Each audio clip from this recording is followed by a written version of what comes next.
بسم الله الرحمن الرحيم. اللهم صل على علي بن موسى المرتضى الإمام الجليل النبي وحجتك على من فوق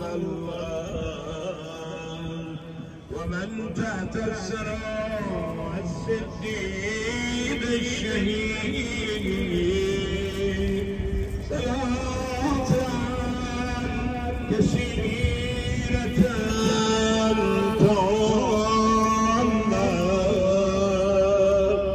لاكية متواصلة متواترة مترادفة كأفضل ما